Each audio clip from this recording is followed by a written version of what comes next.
Kunja Vihari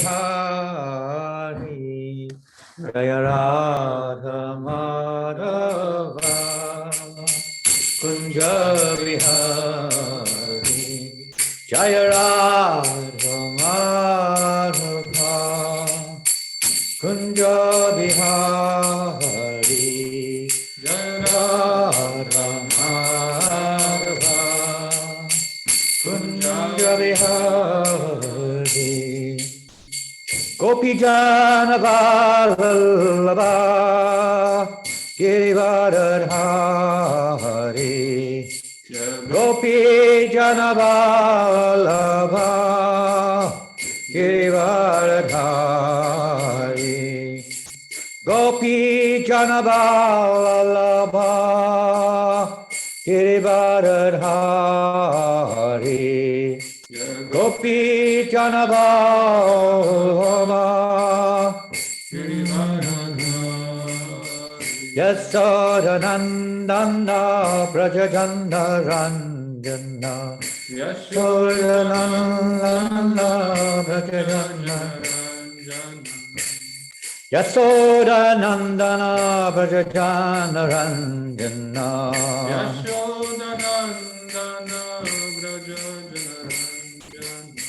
Yamuna Tira Vanachari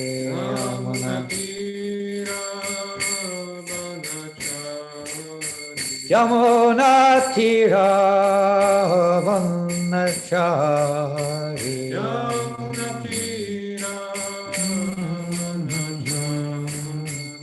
Jaya Radha Madhava Kunja Vihari Jaya Radha Madhava Kunja Vihari Jaya Radha Madhava Kunja Vihari Jaya Radha Madhava Kunja Vihari Gopi Jana Vallabha Girivardhari Gopi Jana Vallabha Girivardhari Yasodanandana Brajajanda Ranjana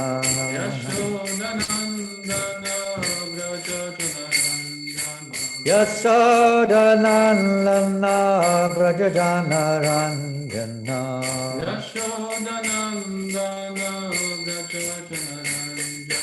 Yamuna Tira Vanachari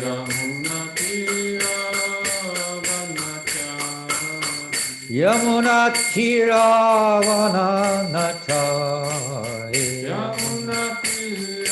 Gaur Premanandi Jaya Radha Madhava Kunja Vihari Jaya Radha Madhava Kunja Vihari Jaya Radha Madhava Kunja Vihari Jaya Radha Madhava Kunja Vihari Hare Krishna Hare Krishna Krishna Krishna Hare Hare Hare Rama Hare Rama Rama Rama Hare Hare Hare Krishna Hare Krishna Krishna Krishna Hare Hare Hare Rama Hare Rama Rama Rama Hare Hare Hare Krishna Hare Krishna Krishna Krishna Hare Hare Hare Rama Rama Rama Hare Hare Hare Krishna, Hare Krishna, Krishna Krishna, Hare Hare, Hare Rama, Hare Rama, Rama Rama, Hare Hare, Hare Krishna, Hare Krishna, Krishna Krishna, Hare Hare, Hare Rama, Hare Rama, Rama Rama, Hare Hare, Hare Krishna, Hare Krishna, Krishna Krishna, Hare Hare, Hare Rama, Hare Rama, Rama Rama Hare Hare, Hare Krishna, Hare Krishna, Krishna Krishna, Hare Hare, Hare Rama, Hare Rama, Rama Rama, Hare Hare.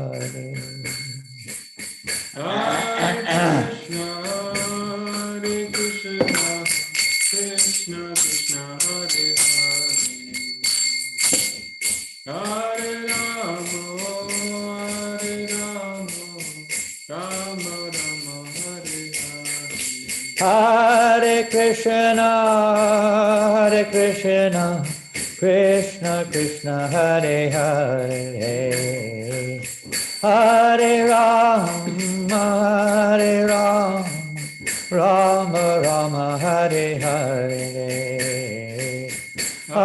Hare Krishna, Hare Krishna, Krishna Krishna, Hare Hare, Hare Rama, Hare Rama, Rama Rama, Hare Hare, Hare Krishna, Hare Krishna, Krishna Krishna, Hare Hare, Hare Rama, Hare Rama, Rama Rama, Hare Hare. Hare Krishna, Hare Krishna, Krishna Krishna, Hare Hare, Hare Rama, Hare Rama, Rama Rama, Hare Hare, Hare Krishna, Hare Krishna, Krishna Krishna, Hare Hare, Hare Rama, Hare Rama, Rama Rama, Hare Hare, Hare Krishna, Hare Krishna, Krishna Krishna, Hare Hare, Hare Rama, Hare Rama, Rama Rama, Hare Hare, Hare Krishna, Hare Krishna, Krishna Krishna, Hare Hare, Hare Rama, Hare Rama, Rama Rama, Hare Hare.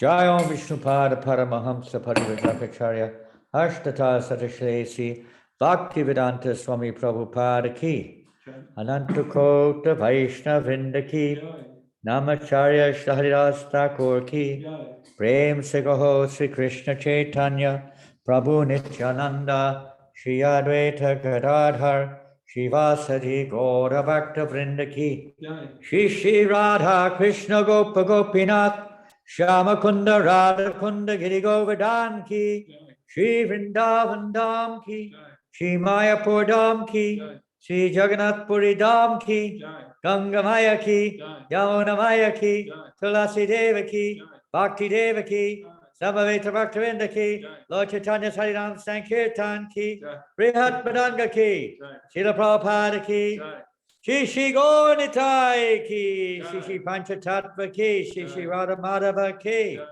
Go Premanande!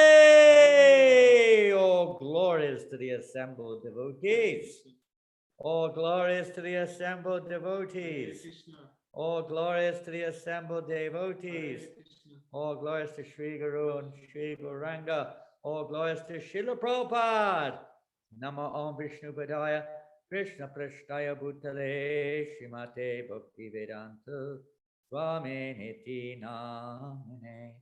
Namaste Saraswate Devi Gauravani Prachadine Nirvasesha Sunyavadi Astachade Shatarine. Jaya Sri Krishna Chaitanya Prabhu Nityananda Shri Advaita Gadadhar Shivasari Gaura Bhaktavinda. Hare Krishna Krishna Krishna Hare Hare, Hare Rama Rama Rama Hare Hare, Hare Krishna Krishna Krishna Hare Hare, Hare Rama Rama Rama Hare Hare. Jai Srila Prabhupada ki jai. Om Namo Bhagavate Vasudevaya. Om Namo Bhagavate Vasudevaya. Om Namo Bhagavate Vasudevaya. Om Namo Bhagavate Vasudevaya. Bonjour. Good morning, everybody from France. Some of you are in the evening if you're in Australasia, and some of you very early morning if you're in America, and some in the middle of the day, I guess, if you're in India, Malaysia, like that. Wherever you are, we wish you a good day, and apologies for yesterday. We canceled yesterday's class at quite late notice because of circumstances beyond our control, and today we're happy to be with you on this Zoom Sangha. And today we will be reading from Srimad Bhagavatam, and I didn't give Rasikananda Prabhu prior notice, so he may not be able to put it up, I don't know, but we're reading from the fourth canto, chapter 22, text 46. And this is a verse spoken by one great king named Prithu Maharaj. And I've been reading this section over the last few weeks from the Bhagavatam, so I didn't get around to prepare anything specific today, so I thought we would just read Bhagavatam from where we're reading, more or less. And today's verse is text number 46 of the 22nd chapter of the fourth canto, 4:22:46. And maybe Rasik will not put it up, but if you have your own books, you can, or on your own mobile or something, but it looks like Rasikananda Prabhu may be sharing the screen with us in a few moments, Krishna willing. And it's very interesting also because if you have received the new Back to Godhead magazine for March, April, I can't do anything, that's his screen. For March, April, you may have noticed, and it's coincidence, it's not there was anything planned, but two of the articles in the Back to Godhead magazine are about Prithu Maharaj. And so maybe it's something in the air right now. We have to remember Prithu Maharaj. Some of you may never have heard of Prithu Maharaj or heard of him but don't know much about him. Well, you won't find much out about him in today's class because we'll be talking about a subject matter related to Prithu Maharaj more than about Prithu Maharaj, maybe a little bit, but not too much. But anyway, if you really want to find out, read the Bhagavatam, or if you, by the way, there's a bit of a book distribution, we say line here, plug. Some of you are already receiving the Back to Godhead magazine on a regular basis, and some don't, and some don't want to. It's fine. But if anyone does want to receive a bi-monthly subscription to the Back to Godhead magazine, which isn't what it was, of course, in the 70s. The Back to Godhead magazine now is basically a kind of in-house congregational magazine, more or less. But if you want, you can order. If you want, I can also arrange it for you. Annual subscription if you'd like to get the originally started by Prabhupada. And it would be nice to see it revitalized again at some point of time as the backbone of ISKCON, as the main. I mean, there was a time in 1976 the BBT was printing or publishing 1 million Back to Godheads a month for Sankirtan. It was really a major, say, instrument in our preaching in those days. But if you like to at least get what is available now, you can write to me if you wish, if you don't know otherwise how to do it. But get to a Back to Godhead subscription. It's nice. They're definitely doing the best they can. It's a very nice magazine. I get it myself. Okay, back to Prithu Maharaj. Well, this week we've had the, quite, big news in ISKCON of the passing away of Pankajangari Prabhu, as I guess everyone's aware, who was a very dear disciple of Srila Prabhupada for almost a good part of 50 years serving in Mayapur, most of that time engaged in worshipping the deities, along with his twin brother, Janananda Prabhu. So Pankajangari Prabhu left the world this year. Janananda is still there in Mayapur. Krishna took him away. It was a big loss for us. It's not so much for him. Some say, oh, I'm sure he went back to Godhead. I said, he's already back to Godhead. It's not a question of going there. He was already there. In his heart. He's in Mayapur. And has been in Mayapur since the day he joined. Anyway, it's we're the ones who are lost because we don't get the opportunity to associate with him as before. If ever you went to Mayapur, knowingly or unknowingly, you will have had his association. Either on the Nrsingadev altar or somewhere in the kirtan, in the class, etc. So, Hare Krishna, there's another opportunity for us to realize the importance of this human form of life. We can't afford to lose this opportunity which we have. Death may come at any moment. And it's not something which is, why you're so negative or pessimistic. It's a reality, and it's very positive because we are trying to prepare ourselves for that time.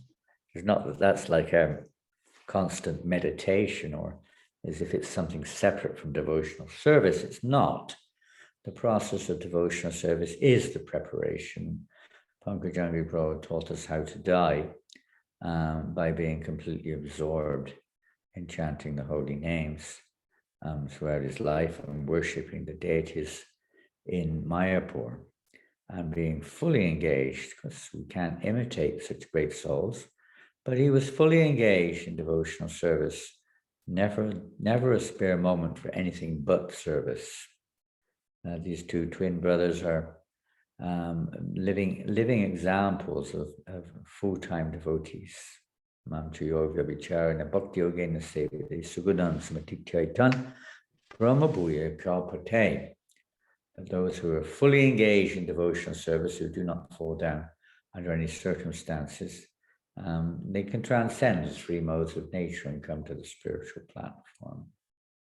So the fully engaged in devotional service is practically speaking, the key. To be fully engaged and not to fall down. Or even if we do fall down, and there's no loss, there's no loss on this path, even if one does slip in one's endeavors to become Krishna conscious sometimes. There's no loss, and one will certainly come back again to the path of bhakti. But for those who don't pursue the path of bhakti, what is the gain? Other paths do not lead to our relationship with Krishna. Path of bhakti is the means by re-establishing our relationship with Krishna. Pankajangari Prabhu showed the essence of that service attitude by 24 hours engaged in devotional service, without speculating, without deviations, etc. So let's read the translation and purport of the verse I've selected, which I think is now on the screen. Let me just double check we're on the right verse.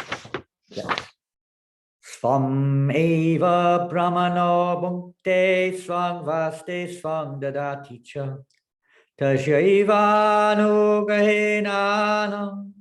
Bunjate Kshatriyadayaha. And we can chant all together. I won't hear you, but you can chant at home. Swameva Brahmano Bhukte Swang Vaste Swang Dadati Cha Tasyaivano Grahenanam Bunjate Kshatriyadayaha. And we can go for the translation, the word for word rather, synonyms. Prabhupada's translation, synonyms, translation, and purport. Svam, own, eva, certainly, brahmana, the Brahmin, bhukte, enjoy, svam, own, vaste, clothing, svam, own, dadati, gives in charity, cha, and, tasya, his, eva, certainly, anugrahena, by the mercy of, anum, food grains, bunjate, eats, kshatriyadaya, other divisions of society, headed by the kshatriyas. And the translation, Asika, translation to this verse. So Prithu Maharaj is talking to the 4 Kumaras who have come. A little bit on the story we'll mention afterwards, because otherwise you'll be just looking at this verse for 10 minutes. So Prithu Maharaj says the Kshatriyas, Vaishyas, and Shudras eat their food by virtue of the Brahmins' mercy. It is the Brahmins who enjoy their own property, clothe themselves with their own property, and give charity with their own property. Okay, but Prabhupada will explain this verse nicely in the purport. It's a verse to help us to maybe become a little less proud or attached, like that. Deflate our false egos a little bit. And we need to have a bit of deflation. There's too much inflation going on. The Supreme Personality of Godhead is worshipped with the words Namo Brahmanya Devaya, which indicate that the Supreme Personality accepts the Brahmins as worshipable gods. The Supreme Lord is worshipped by everyone, yet to teach others, he worships the Brahmins. Everyone should follow the instructions of the Brahmins, for their only business is to spread Shabda Brahma, or Vedic knowledge, all over the world. Whenever there is a scarcity of Brahmins to spread Vedic knowledge, chaos throughout human society results. Since Brahmins and Vaishnavas are direct servants of the Supreme Personality of Godhead, they do not depend on others. This is the basic independence of the Brahmins. And many points Prabhupada is mentioning here. When there's a scarcity of Brahmins, chaos. This is what's going on right now. Hold the screen, don't go down any further. Chaos is taking place. There's no Brahminical head on society nowadays. Maybe they have their House of Lords or their advisory committees, etc., but they're not Brahmins. This doesn't just mean persons with threads around their necks or consider themselves born in that, but those who have the qualities of purity, so they can see things for what they are and what they're meant to be. But there are no such heads in society today. Society is being basically run by persons of Shudra mentality, and a few of them have Vaishya tendencies. Few Kshatriyas, if any. The leaders could no way you could describe the leaders of society today as Kshatriyas. Even though they're taking leadership roles, they do not have the qualities mentioned by Krishna in the Bhagavad Gita and in the Bhagavatam also. So this is, thus you have, without a head on the body, you have a problem. You have a real problem. but the body will collapse. So similarly, modern society without a proper head is going nowhere. It's like a crazy, sometimes without a head, some living entities move around, but they move in no proper order. They're crazy. So modern society does not know where it is going, or what the purpose of what we're doing really is, or what the result of what we're doing is in most cases. Experimenting from everything from the vaccine to the education to the penal codes to science to nutrition, everything, process theories in process, practicing various things to try to see what happens. And it's a risk factor also, besides the factor that it's not actually getting us anywhere really. I mean, just existing, for what reason? What's the purpose of human life? It's just to exist for a few years and then not to exist anymore? Any intelligent person would question that. Is that really the purpose of our existence? Just to exist and then die and that's it, finished? Or somehow or another you go to heaven or hell or something. Is that really the purpose of our lives? Questions should be asked. So without Brahmins who are supposed to know the purpose of life, society tends to follow somebody's idea of what the purpose of life is. The purpose of life is to do what I say. I am the boss. You work for me. And if you don't, you're in trouble. Or maybe the purpose of life is to enjoy as much as you can while you can. Eat, drink, and be merry, for tomorrow you may die.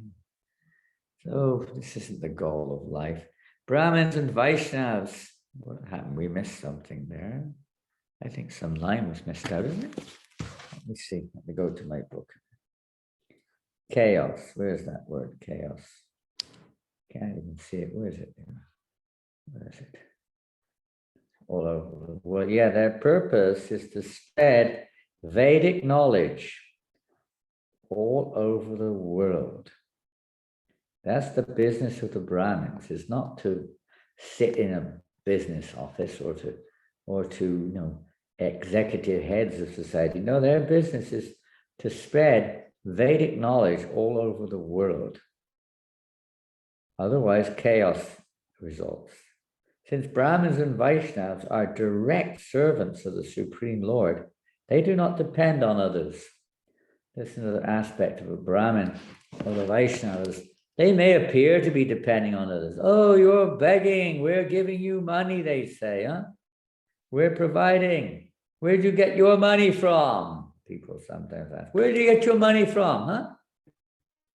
Many times, even Prabhupada, they used to ask you, where did you get all this money for such fabulous things that you have? Huh? So many big temples this time. Where did you get your money from? But we generally refer to as selling books. Selling books. They say, you're begging. Whatever. It just never satisfied some people. But now we're here, the answer, where do we get our money from? Well, in this verse, it's quite interesting. It says, it is the Brahmins who enjoy their own property.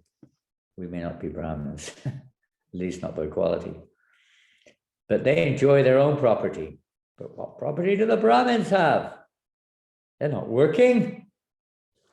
They're not working day and night. They're not even getting money from in England we call it the dole, the social security. Maybe they are, but they're not. Those who are fully engaged may not be. So where did you get your money from? People would be happier if you said, oh, I'm on the social security. I get money from the government. Okay, then. Rather than, we're depending on Krishna. We distribute books and we go on the streets and people get donations. That's begging. That's not good. Get a job. People don't understand anything, literally anything of the truth, literally that.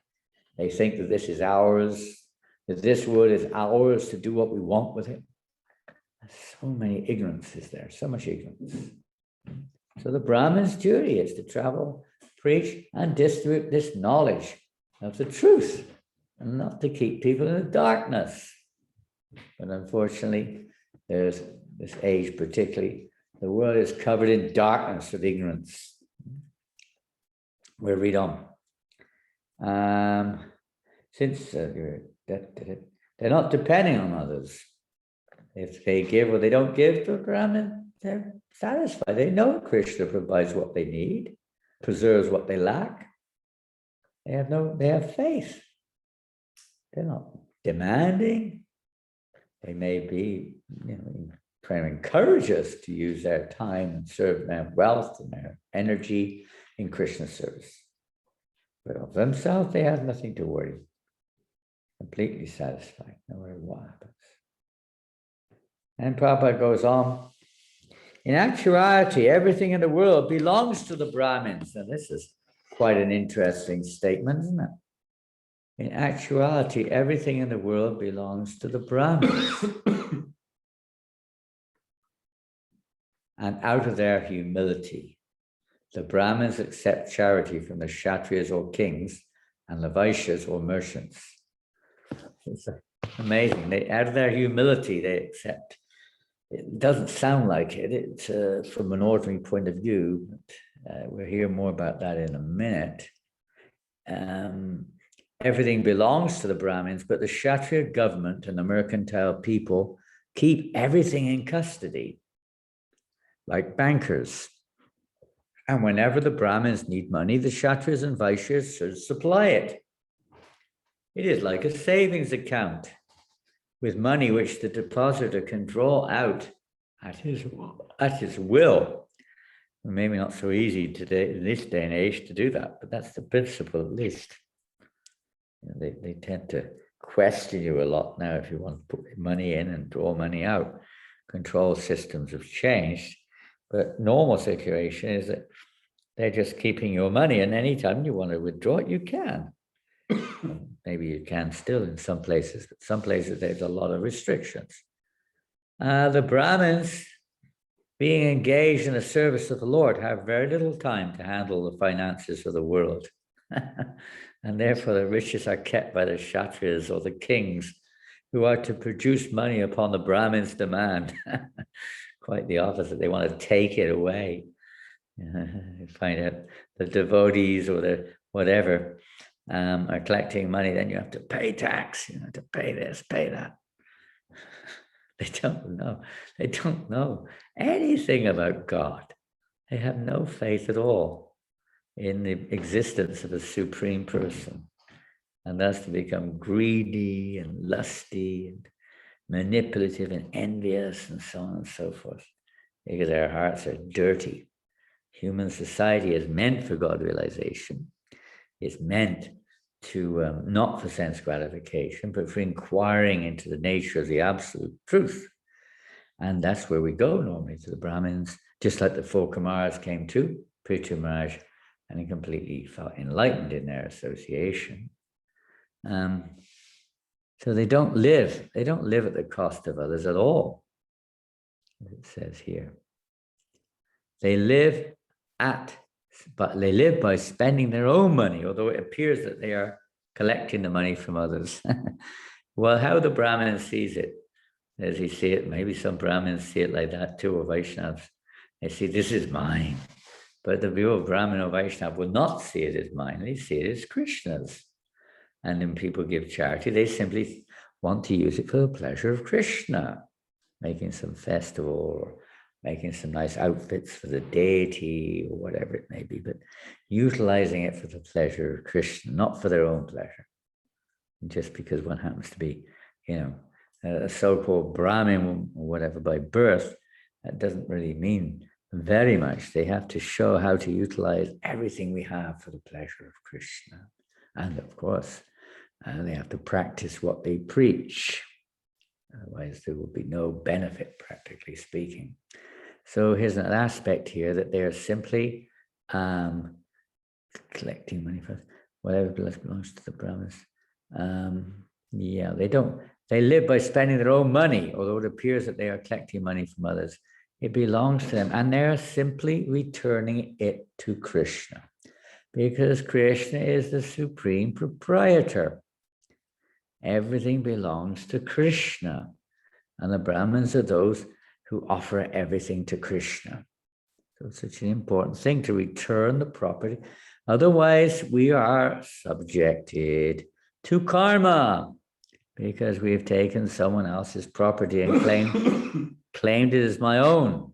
Even in ordinary systems of society, if you take someone's possession and claim it as your own, then you are subject to punishment. But every living entity in the universe is, to some degree, we're doing this. We're taking God's property and claiming it as mine. This is my body, I can do what I like with it. Well, it's hard to get through to somebody who thinks like that, of course, but in reality, even our own body doesn't belong to us. What to speak of others, the bodies of our family members, etc., do not belong to us. They belong to Krishna. Our wealth, our house, our car, our dog, everything belongs to Krishna, even our mobile phone. Well, now I wonder what Krishna's going to do with all these mobile phones. Everyone comes to the temple offering their mobile phones to the deities. But everything belongs to Krishna. I remember one funny incident, some of you have heard this story. This is going back to approximately 1975 in the manor, Bhaktivedanta manor. At that time, I was very busy at the manor, not doing many services, but one service, that was probably when I was temple commander, actually, was to sort out all the flowers when they come from the market. Maybe it wasn't my service, but I would do it if it need be. And so that day I was sorting out all the flowers from the market, which was in a side room annexed to the temple room. And, and then suddenly I came out the door of the annex and had a shock. I gave Bhagavatam that morning class. The subject matter was surrendering everything to Krishna. Give everything to Krishna. So there was one young hippie boy who was attending the program that morning. Maybe he was intoxicated, I don't know. But he was there. And I came out of the annex and there was this boy in front of, everyone had gone for breakfast. Only he was in the temple room. And he was stood before Radha Gokulananda completely naked. Not even a sock on his body. And he was holding all of his clothes and offering them to Radha Gokulananda. Smelly socks, torn jeans, dirty t-shirt, everything. He's offering it to Radha Gokulananda. Wow. He really understood the class this morning. So not quite. You have to go a little bit, let's say a little bit more intelligently than that. Understanding what it means. It means to do what Krishna likes. Acting for his pleasure. It's a nice sentiment, I'm sure, like a little baby may offer the deity a stone and a stick and, bits and pieces, because he sees the mother and father bringing offerings to the deity. So the little child comes forth, he's found some dirt and some sticks and stones, and he puts it on the altar before Krishna. And you may think, well, this crazy boy, but actually Krishna's very pleased. He's offered what he's got or what he thinks he can do. As far as his understanding goes, he's making an offering. So in one sense, that young man made maybe that's all he had to his name, I don't know. But he was offering it to Krishna. But we offer our hearts, our intelligence, mind, everything in the service of Krishna, including our so-called property, so-called wealth, etc. Kshatriyas and Vaishyas have no right to give charity. Now, there's a good one for those who are misers, because here Prabhupada says, Kshatriyas and Vaishyas have no right to give charity. For whatever they possess belongs to the Brahmins. So in one sense, it may not be stolen. It may have been given to them by the Brahmins in one sense, but in one sense, it's stolen property. And you're giving away stolen property doesn't make you innocent from stealing it in the first place. It's not ours to give away. It used to be a typical trick. I remember when I was treasurer of the manor, many times devotees would try to get around us. We were pretty tight as treasurers. And they spend their own money first and then come back asking for refunds and bring in the receipts with them. We would never buy it. Sorry, we don't do things like that. You would ask first before you can spend. Don't just spend and then ask. Do something. It's a common thing in the world. We do something and then we ask afterwards. Ask first.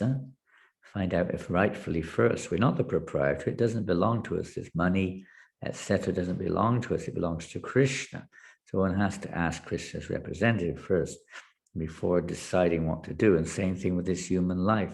Human society was divided and arranged in such a way that the Brahmins would give good advice to the people so that they wouldn't make crazy mistakes.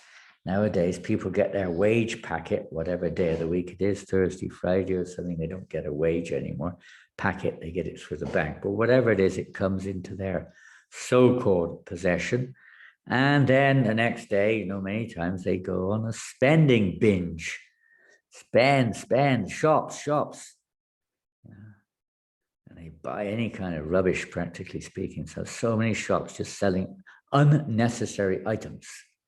And then they spend money sometimes on liquor and cigarettes, all kinds of things. Go into a restaurant, spending hundreds and hundreds of dollars in the restaurant just on a couple of meals. And they go here and there, just so-called to enjoy themselves. Yes, but this is symptomatic of this age which we live in. They don't know what to do with their time, their wealth, their energy, etc. Because no one is giving them proper advice.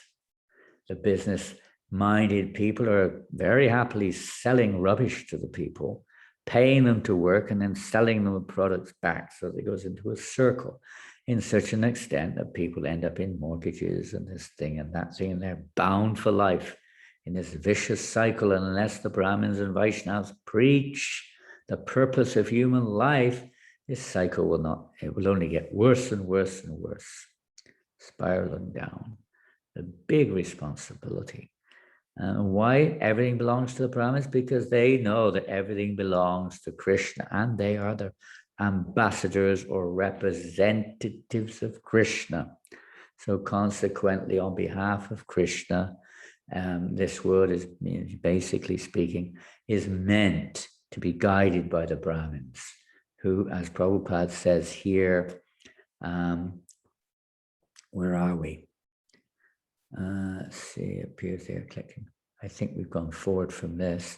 Unfortunately, at the present moment, we read this, I think. Although everything belongs to Brahmins and Kshatriyas, the Kshatriyas keep everything in custody, and wherever the Brahmins need, whenever they need money, they supply it. The Kshatriyas are supposed to supply it, like a savings account, Prabhupada. And then Prabhupada says, the Brahmins, being engaged in the service of the Lord, have very little time to handle the finance of the world. More important activity. They're engaged in preaching Krishna consciousness, studying the Vedas, preaching Krishna consciousness for the welfare of others.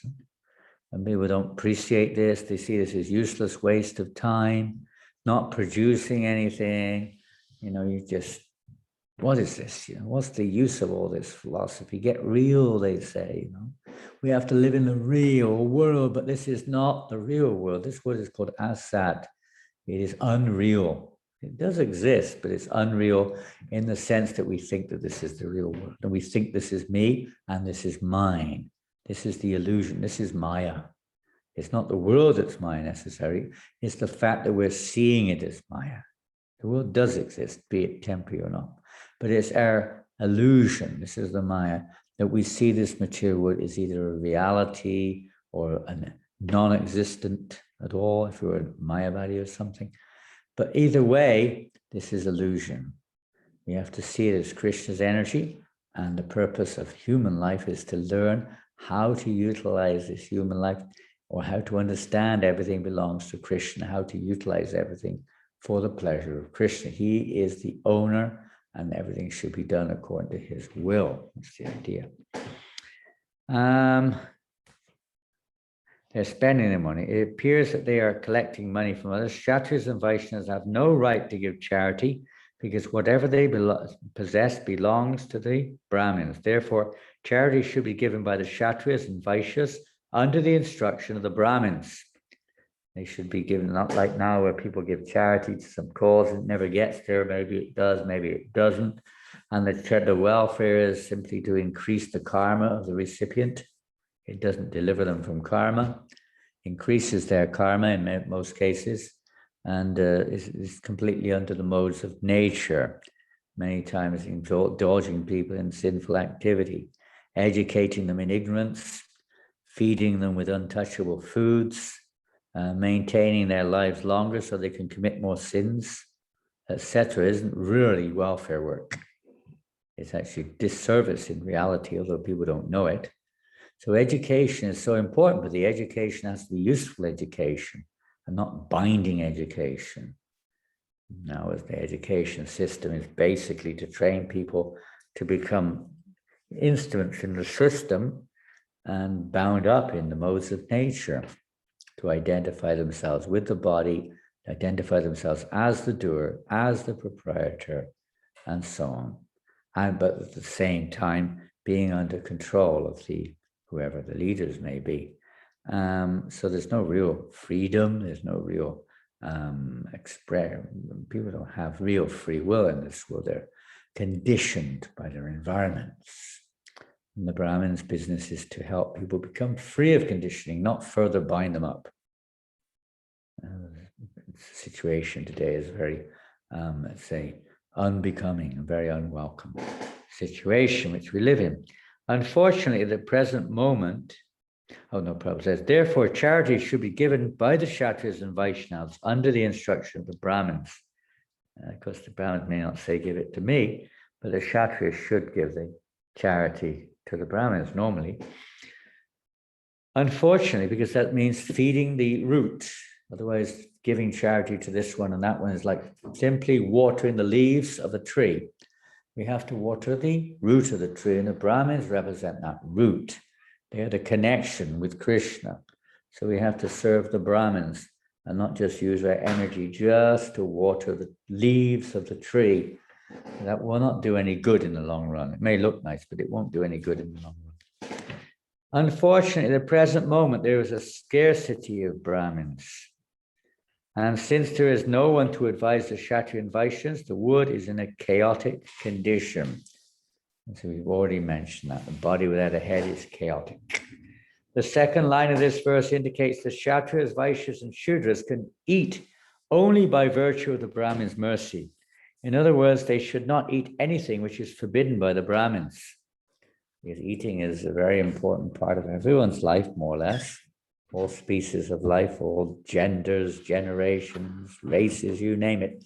Pretty much everyone is very indulgent in eating. It's one of, maybe I don't know in terms of relativity, but it's practically speaking the most important activity that most people indulge in is eating. And so much energy expended on eating in every half of so much of the world, earth, planet, land, is covered by areas to produce food for human beings and maybe others too, but especially humans. So much energy is there to produce food because it's so important. We can't live without food. But here we see that people shouldn't eat unless it's directed by the Brahmins, because eating is so important. We eat untouchable foods. We have to suffer the consequence. Food should be offered. In the Bhagavad Gita, Krishna says, if we don't offer our food, then we're eating only sin. Well, we may see, well, I'm just eating an apple, but still, it's some kind of offering, recognition should be there. That's that this is Krishna's apple. This belongs to Krishna, it should be offered to Krishna. This is too simple. It doesn't take long to offer one's food to Krishna, maybe a little self-restraint, not to eat it before it's offered or something, or not to, oh, wow, oh, smell that halava. Oh, smells really good, huh? Look at that. No, Vaishnava doesn't. He wants Krishna. Offer it to Krishna. Then once it's offered, then it can be distributed to everyone. This is the real welfare. They don't eat anything which is not offered to the Lord. They eat only prasadam, remnants of food offered to the Lord. Where are we now? We got the. Okay, sorry, the screen is coming. There it goes. The Kshatriyas, Vaishyas, and Shudras should only eat Krishna prasadam, which is afforded them by the mercy of the Brahmins. Yeah, because they offer it to Krishna. They show us how to offer it to Krishna. And Krishna has given the food, and the Brahmins are there to tell us what to do with the food. They may not produce it, they may not manage its distribution, but they're here to tell us what to do with the food, what to do with their wealth, what to do with their human life. And scriptures are also there, they go hand in hand, guiding us what to do in this human form of life. However, if they don't get this instruction, then they cannot, Prabhupada says here, these Kshatras and Vaishyas, they cannot open slaughterhouses and eat meat, fish, or eggs, or drink liquor, or earn money for this purpose without authorization. People just go about, they think they're in control. We can do what we like, we make our own laws. Tax people according to our whims. Do what we like with it. They act whimsically. They don't follow any useful guidance. They may have their parliaments where they discuss things, but what's the point of such an assembly when they're in ignorance of the goal of life? We don't want to use the words that Prabhupada uses here necessarily, but Prabhupada uses some pretty strong words sometimes to describe the nature of such so-called leaders, because they don't know what they're doing. They're just trying to keep the chaos going in a different way, maybe, but the same thing going on, as they have no knowledge of anything else. In the present age, because society is not guided by biblical instruction, the whole population is only absorbed in sinful activity. And it's very hard for people to give this up. And even amongst ourselves, we sometimes find it very hard to give things up. Some devotees still intoxications, illicit sex, very strong. Many people, meat eating is impossible to give up practically. What to speak of gambling? Gambling for many people, they don't really know quite what that's got to do with us, but there's many aspects to gambling. But even if we take the sort of most common, you're gambling on the horses or roulette or some gambling casino or something, it is extremely addictive. Extremely. I can only speak from others' experience, but they tell me it's so addictive, harder than any of the other habits once you get hooked on gambling. It really is an addiction. And then people borrow money and borrow money and borrow money because they lose their money gambling and they end up in big trouble. It's such a crazy thing. And many people commit suicide over gambling. Many. So it's another, let's say, major area or activity which is so detrimental to human beings, but it's become more or less accepted in most parts of the world as a necessity and a norm. Consequently, everyone is deservedly being punished by the laws of nature. This is the situation in this age of Kali. Okay, we finished the purport. So this is a Kali Yuga situation based upon ignorance. So whether the main symptom of Kali Yuga, you can stop screen sharing, and we'll go back on open screen. In this age of Kali, the age of hypocrisy, the age of cheating, materialistic age going on. It's just the nature of this age. And we could say the only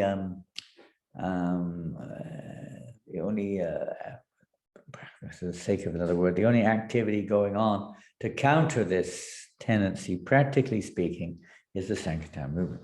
Others are more inclined to facilitate within it, to make life more comfortable within it.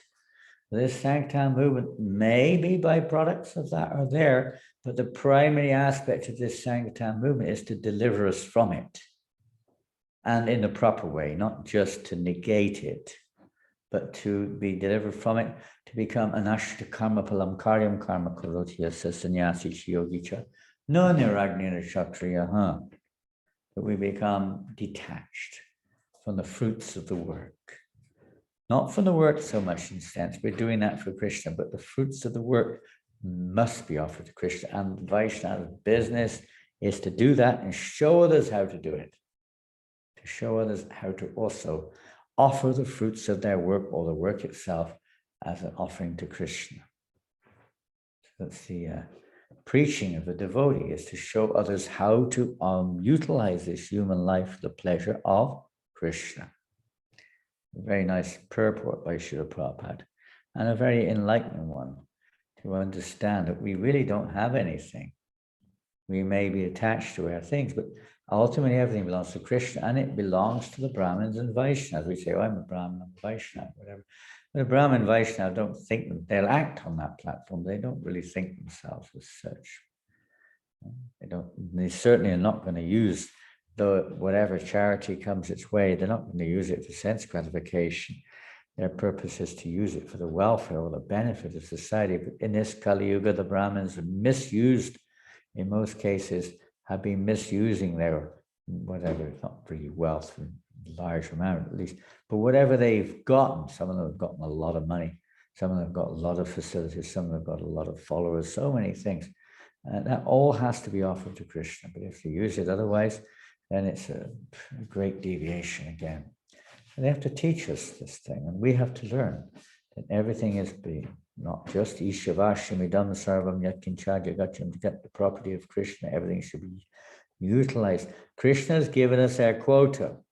As Ishopanishad said, we should take our quota and not try to take that of others. The quota means we're all individuals. We have our own individual natures. We may get, according to our karma, various returns for our endeavors. But whatever we've got in life, that's our quota. And that should be utilized in Ishavashyam society for the pleasure of Krishna, the pleasure of the Supreme Lord, not for sense gratification. Human life is not meant for sense. Dharma says, oh, I forgot. I was tired this morning with sleepless nights. But anyway, Kamasya Indriyapati. Louder. Kamasya Indriyapati Labo Jivita Yavata. Kamasya Indriyapati Labo Jivita Yavata Jivasya Tattva Jignasa Nartayasya Karma Behi. Life's desires should never be utilized, or this life should never be utilized for sense gratification. One should live a healthy life, taking what one needs only for one's maintenance of family, etc. But the main point of human life should be Jivasya Tattva Jignasa, inquiry into the absolute truth. That should be the goal of our work, not that we utilize it for Dharmasya Apivargasya Natayapa. Anyway, other verses there also, that we should utilize these things for sense gratification. It's like we should utilize samsiddhir haritoshnam, takpumbir dvijasheshta, varnashrama vibhagashas, nisitasya dharmasya samsiddhir haritoshnam. We should utilize these gifts. If we're a Vaishya or Kshatriya or Shudra or Brahmin, it doesn't matter. Everything in society, everything in our lives should be used for samsiddhir haritoshnam, for the pleasure of Vishnu. And then everything will can become auspicious. The Sanktam movement brings auspicity, he uses this word, auspicity to the whole world, the most auspicious thing. Of course, we have to be careful and remember always that whatever we have is by the mercy of Krishna and the devotees, so we don't become proud, thinking I'm the doer, I'm great, I'm this, I'm that, maintaining our own philosophies of life, and so on. We have to surrender, means we have to let go of all. Krishna said, give up all these philosophies, give up all these attachments, give them all up, surrender to me. So this is what's being taught. And that's what the Brahmins are supposed to, step by step, maybe not all at once, but step by step, the path of surrender. The path of surrender. So we become released. It's like in if we don't surrender, we may get shot or arrested or something. But in ordinary deemed surrender, sometimes we've been in wars, and we use surrender.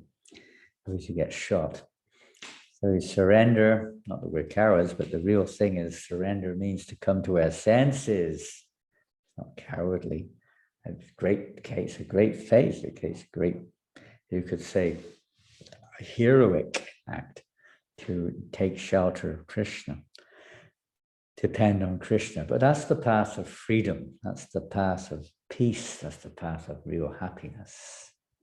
Is to surrender. Stop trying to mold everything for me or us, but everything should be molded for Krishna. Surrender to Krishna, use everything for Krishna. Then, only then, Gyatva-mam shantim vichiti, can we be peaceful? Krishna says also, I protect you from all sinful reactions, free you from fear, no need to fear anymore. This is the path of surrender. So Prithu Maharaj is surrendering to the Kumaras. The Kumaras are surrendering to Krishna. The citizens in Prithu Maharaj's kingdom surrender to him. In this way, everyone is surrendering ultimately to Krishna. This is how society ideally would be. We don't have an ideal example very much, if any, in this world today. But ideally, this should be the case, that every single person will be satisfied with what they have in a society which is Krishna conscious. The missing link, as Bhakti Siddhanta Maharaj said, in this world, there's nothing missing in this world except Krishna consciousness. That's the only thing lacking. So that's the duty of the Vaishyas. That's the purpose of this Sankirtan movement project. It's not, our purpose is not to become Kshatriyas, Vaishyas, Shudras, this or that. If we are, we are. But its purpose is not to become. We are what we are. Our purpose is to be Krishna conscious, no matter what we may be according to our karmas, to become Krishna conscious and to teach others that they also can become Krishna conscious, being what they are. By learning how to utilize what we've been given, what belongs to Krishna, how to learn to utilize that in his service. Hare Krishna, Hare Krishna, Krishna Krishna, Hare Hare, Hare Rama, Rama Rama, Hare Hare.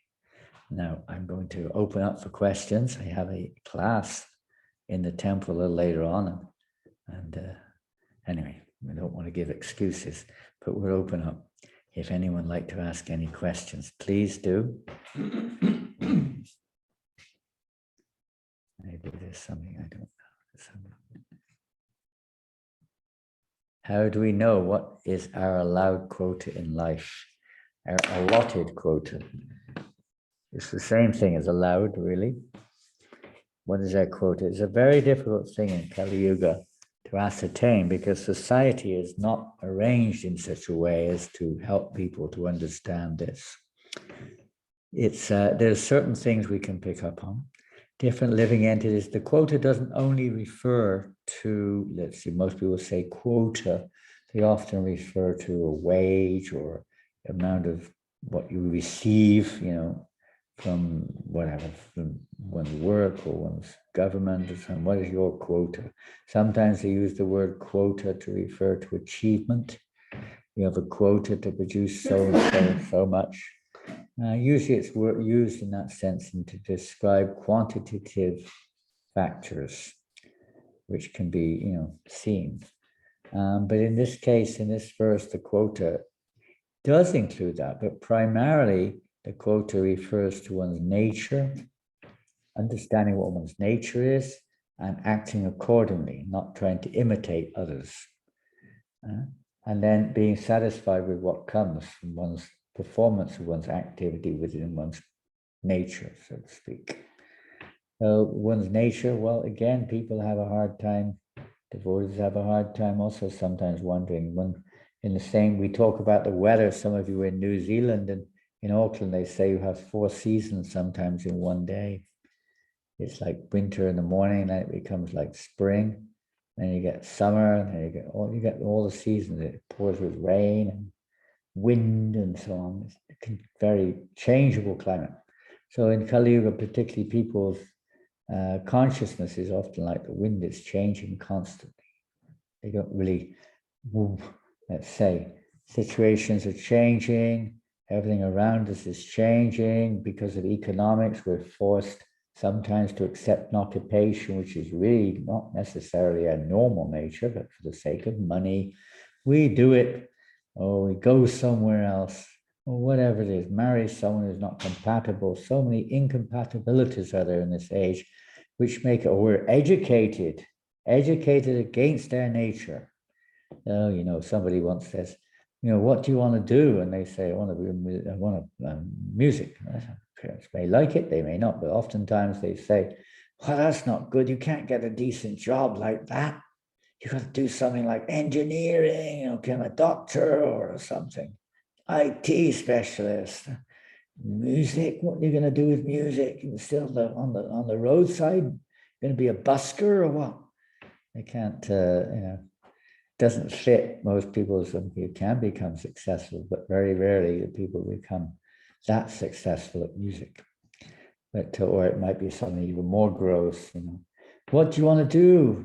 Mom says to us, what do you want to do? I want to be a garbage man or a dustbin man, emptying all the garbage.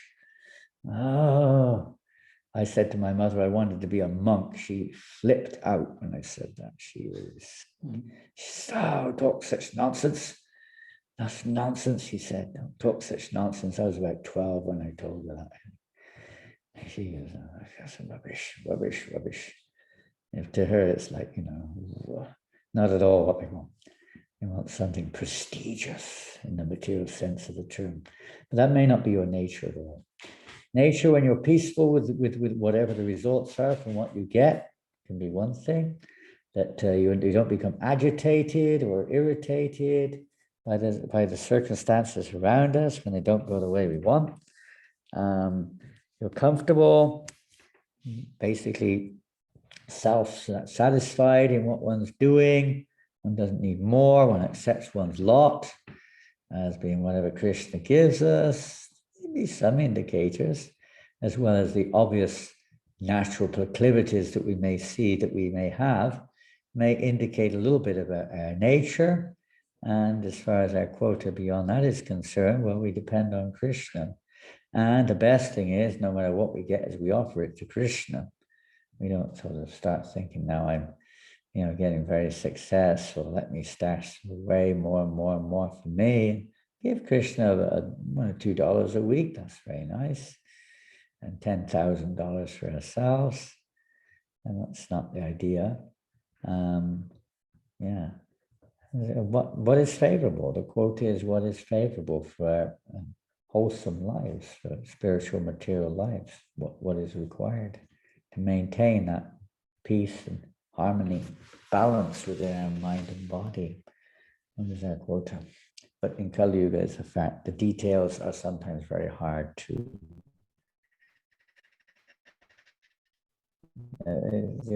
they get covered over very easily. We can't see what is really our nature, what is really in our best interest. Education system is meant actually to help people to understand their nature, to understand their deep nature, even though it's karmic, it's much deeper than the one on the surface.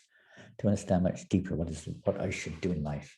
And oftentimes we are preached against what we should normally do by modern society. Our parents or educators, social pressures, and so on may be very strong, very strong. If in doubt, chant Hare Krishna and try to use everything for Krishna, whatever we're doing, even if we're not feeling very well situated.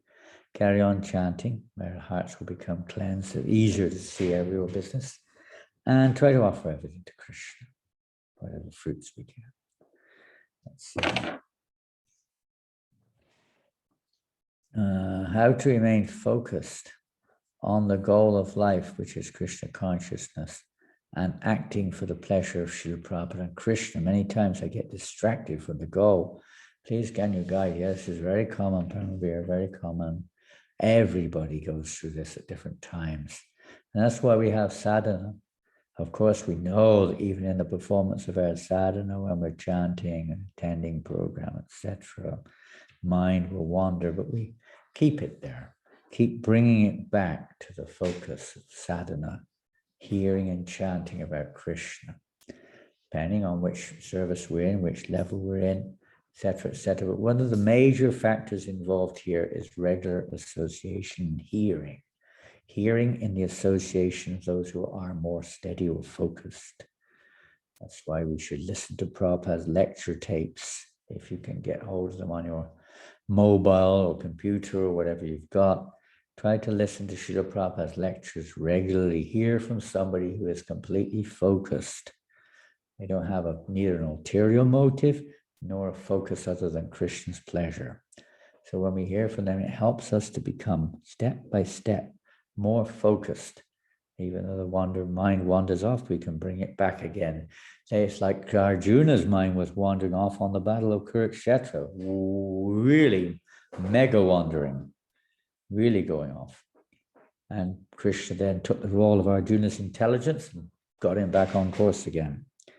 By association, we have to hear our intelligence becomes bewildered and our mind runs away somewhere. So we have to sharpen our intelligence. Prabhupada said, by reading his books, you sharpen your intelligence. That can also apply to being with those who are more focused and hearing from them. Association, important fact. And if you don't have it physically, online, you can get this. Maybe it's not quite as good, I don't know, but it's the best alternative in these days and ages for many people. Online hearing regularly, we have to hear more. Hear the philosophy from the right source. The secret, that one. Next one. How do we identify unnecessary expenditure when we are engaged in serving the Lord in the temple, like purchase of expensive ornaments, flowers, etc.? This is well, is that indicating, Kaviti, is that indicating that you have a lot of wealth or something? In most temples, you're struggling to even get the basics done. But if you do have maybe your own money or there is money around, well, that's why we have, you should say, in any structure, any society, there is some kind of order there, usually anyway, at least in animal societies, there even, but there should be some kind of structure, some kinds of checks and balances. We consult, we discuss, but the discussion should be with knowledge, and we may not have that knowledge. Therefore, we have like treasurer. The treasurer should know all the future expenses. He should know experiences from the past on this thing and that thing, knowing exactly how much we have now. And as much, he should have the most knowledge on the financial situation. But generally, we sit and discuss. If you want to buy something, or you think we should buy something like a golden earring or something, you sit down and discuss. And you know, as I said in the beginning, we don't do it first and discuss afterwards. So say the golden earring costs 10,000. You got ringgit there. You got ring it. So say it costs 100,000 ringgit. You don't just see the money's in the box or in the safe, and you just spend it all. And then the other devotees come along. What's for prasadam today? And you say, oh, we had no money to buy any food today. We spent it all on Krishna's golden earrings. That's definitely a case of misspending. So we have to see things should be balanced accordingly. And if we don't have the intelligence to see them, we meet together, discuss, or we take advice from others. We don't act on sentiment. We don't act on our own perspective. Everyone has their own perspective. It's going to be quite chaotic. There has to be some thread there to know what is the overall balance, what is the overall best usage of whatever facilities we may have. That's why we have in any society, Brahmins are supposed to give that guidance anyway. But in our own movement, we usually have meetings and maybe some GBC or national secretaries or temple presidents giving examples, but who are supposed to be able to ascertain what is the best usage of the various assets that may be available. They may make mistakes. We all make mistakes, no doubt about that. But the focus should always be coming back to understanding how it's best to be utilized by having direction from above, from those who know more, those who have more intelligence. Any more? Why should one give in charity? What should be the purpose of giving charity, and who should we give charity to? Well, in the Bhagavad Gita and in the Bhagavatam, and we just explain charity in the various modes of nature. Understanding, because today we're on a track of understanding that everything belongs to Krishna. And Prithu Maharaj, we could use this example as an excuse not to give. Because Prithu Maharaj says, actually, I can't give you anything because everything belongs to you already. So when someone comes and asks you, I can't give you anything, everything belongs to you already. Of course, then you say, okay, then I'll take it. If it belongs to me, I'll just take it anyway, even if you don't give it to me. So if you maintain such a mentality, what benefit do we get? None. We get none. In fact, you get negative result. If you don't give, and you think it's mine, or you think, everything belongs to them anyway, they can simply take it if they want.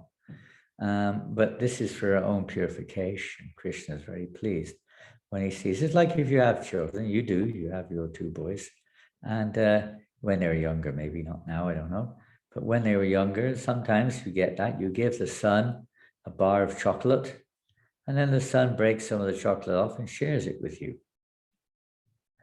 It may sound very simplistic, but you feel very happy when the son does that.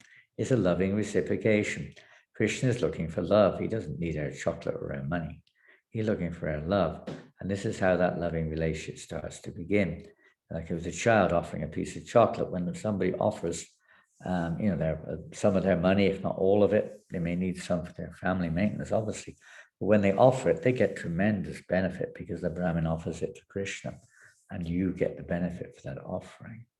So it's a very, very beneficial thing. Plus, especially for everyone, this doesn't matter, everybody, when you give something like this, if you give it to a person, it's described there in the Shastras, isn't it? When you just give it to a person just like that, careless or whatever, you're giving something away. It's no doubt about that. You may be giving a little bit in the mode of ignorance or whatever. You may get some just balanced return when you give to somebody who's in like a Brahmin or whatever, and you get lots more returns because they're meant to use it for Krishna. When you give it to a Vaishnava who, with love and devotion offers it to Krishna, then you get unending returns because that's the gateway of opening up our Krishna conscious journey back to Godhead.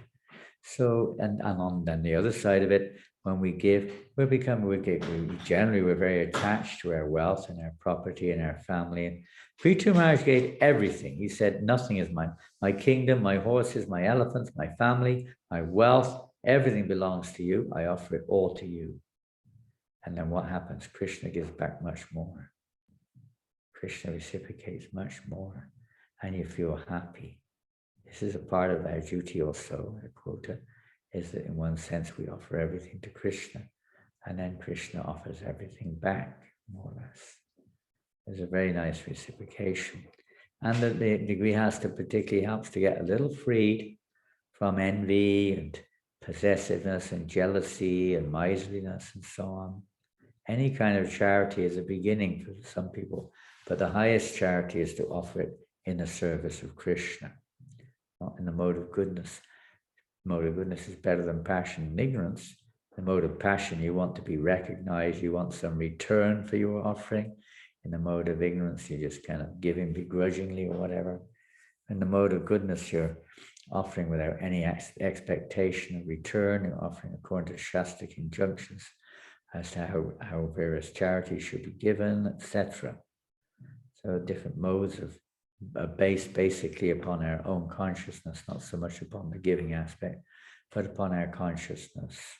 And the transcendental one is to give to Krishna. And Krishna is very pleased, very pleased. But just to develop this mood, it helps us to develop this mood of, nothing is mine. Nothing is mine. Little children should be taught to give charity, but at the same time guided, because they will have no discrimination, but they should be guided. That's why a lot of times we see, especially Indian mothers, when they want to give a donation today, they bring their little tiny son over to the donation box, and with his hand they put the money in the box. It helps. And we had the same thing as Christians. We used to put it in the bag.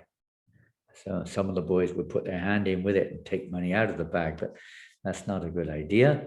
But the mood of giving, the mentality of giving, the soul's business is to love, and to give and to serve. And consequently, you will also get, and you'll also be loved, and you'll also be served. But the primary thing that, from our perspective, is to give, love, and serve. Yeah. Then Krishna's pleased. And you can advance. Krishna will take away the anarthas in our heart. How do we identify unnecessary expenditure? We've read that one. I've read the next one too.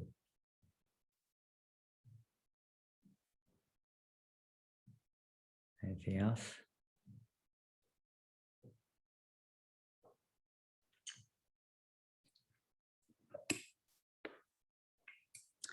Well, thank you all very much. And Nrsingadev Chaturdasi will be up in 10 days or something. So get yourselves ready for the wonderful appearance of Lord Nrsingadev and start studying the Bhagavatam, 7th canto, or something about Lord Nrsingadev. And so we can become more absorbed. By the mercy of Lord Nrsingadev, the obstacles on our path can be removed. There are beautiful prayers in that regard by Prahlad Maharaj and 5th canto Bhagavatam also.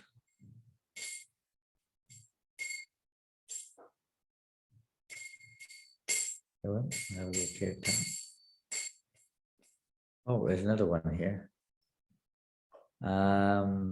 Yesterday was Madhavi's birthday. I'm sorry, Madhavi, I did not send you a message. Yesterday was Madhavi in Sydney, her birthday. Please give her your blessings so that she may continue in her service to Srila Prabhupada and Sri Radha Gopinath. All blessings, everyone, to Madhavi, who's doing such nice, such wonderful service for us here. Even in New Mayapur, she's helping us so much. Thank you so much, Madhavi. And we really look forward to seeing you and your family again very soon. You're living in Sydney. And wherever you are, we send you our best wishes and hope that this the situation will be favorable to our Krishna consciousness, whatever Krishna wants.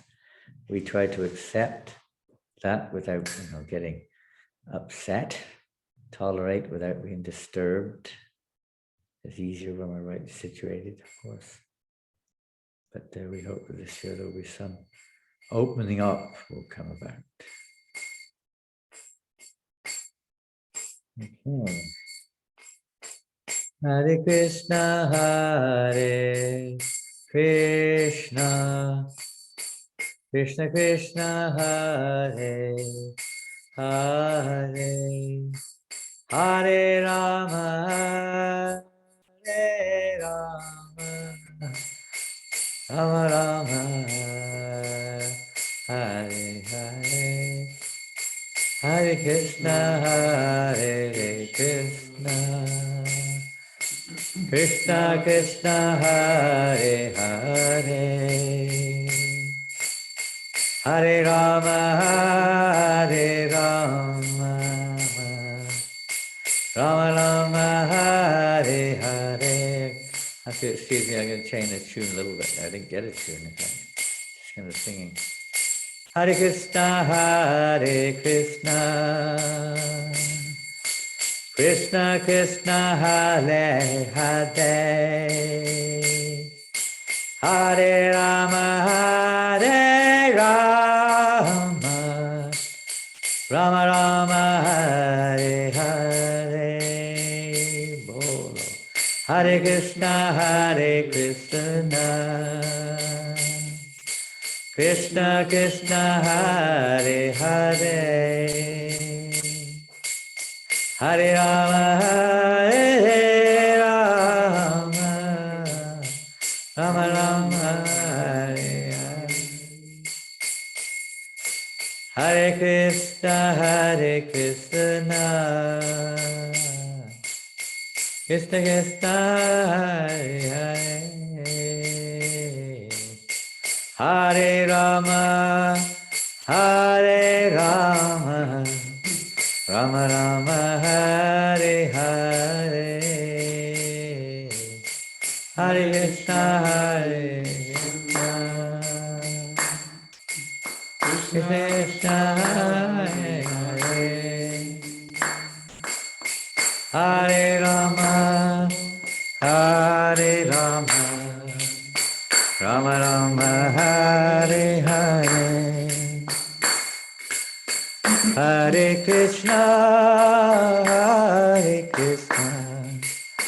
Krishna Krishna, Hare Hare, Hare Rama, Rama Rama, Hare Hare, Hare Krishna, Krishna Krishna, Hare Hare, Hare Rama, Rama Rama, Hare Hare, Hare Krishna, Krishna Krishna, Hare Hare, Hare Rama, Rama Rama, Hare Hare, Hare Krishna, Gauranga, Krishna Krishna, Hare Hare, Janananda, Hare Rama, Rama Rama, Hare Hare, Hare Krishna, Krishna Krishna, Hare Hare, Hare Rama, Rama Rama, Hare Hare, Hare Krishna, Krishna Krishna, Hare Hare, Hare Rama, Rama Rama, Hare Hare, Hare Krishna, Krishna Krishna, Hare Hare, Hare Rama, Rama Rama, Hare Hare, Hare Krishna, Krishna Krishna, Hare Hare, Hare Rama,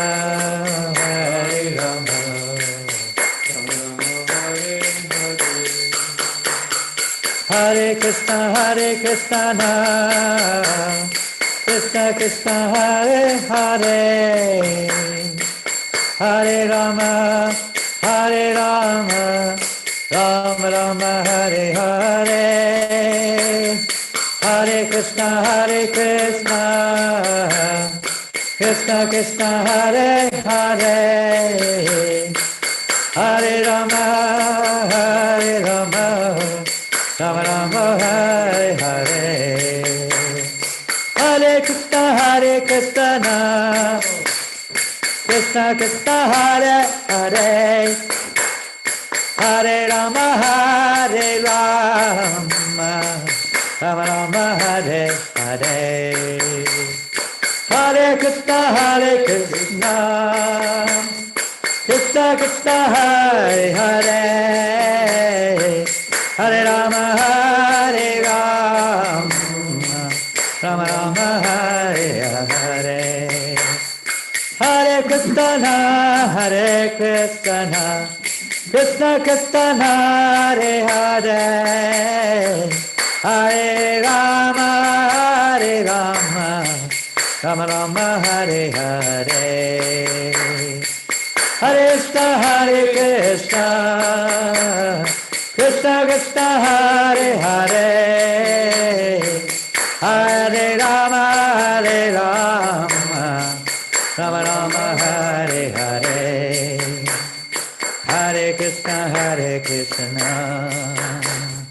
Krishna Krishna, Hare Hare, Hare Rama, Rama Rama, Hare Hare, Hare Krishna, Krishna Krishna, Hare Hare, Hare Rama, Rama Rama, Hare Hare, Hare Krishna, Krishna Krishna, Hare Hare, Hare Rama, Rama Rama, Hare Hare, Hare Krishna, Krishna Krishna, Hare Hare, Hare Rama, Rama Rama, Hare Hare. Hare Krishna, Krishna Krishna, no, Hare Hare, Hare Rama, Rama Rama, Hare Hare. Hare Krishna, Krishna Krishna, Hare Hare, Hare Rama, Rama Rama, Hare Hare. Hare Krishna,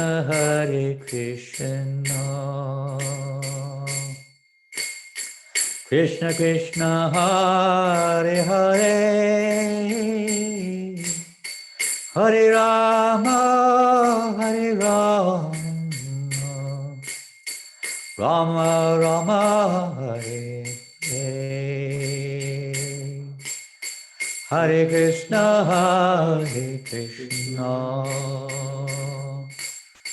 Krishna Krishna, Hare Hare,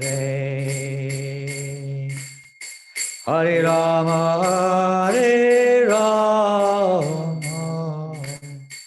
Rama Rama, Hare Hare. Hare Krishna, everybody, from Fiji to New Zealand, to Australia, to Philippines, to Malaysia, to Singapore, to India, to Hong Kong, to Russia, to Denmark, to Germany, to Czech, to Slovakia, to France, to Holland, to England, to Northern Ireland, to Scotland, to America, to anywhere else we've forgotten. I'm sure we've missed somebody out there. We apologize to you if we haven't mentioned your home. Our real home is the spiritual world. Although we do have identity with our places of birth, maybe, but we have to learn, or if we want to, that is, we don't have to. Krishna gives us free will, but it behooves us to act in such a way that we can start to identify our place of home as being the spiritual world. So when we give charity to those who are representing that spiritual world, that helps tremendously. Krishna then removes the anarthas from our hearts, the sinful reactions, etc., so that gradually our consciousness becomes clear and we can start to, let's say, at least work towards it, or think about it sometimes, or accept that that's our goal. Something at least hopefully will start taking place in our dark hearts by the mercy of the pure devotees of the Lord. Hare Krishna. Well, thank you all much. We will say goodbye, good night, good whatever it is, out of the darkness into the light. Hare Krishna, Hare Bo. Anybody there? Hare Krishna, Gurudev.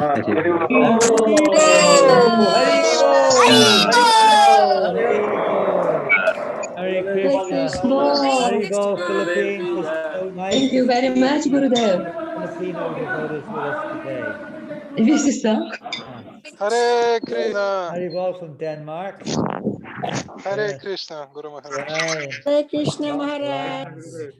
Australia, and there's Hare Krishna, Guru Maharaj. so many nice countries there. India. Hare Krishna, everyone.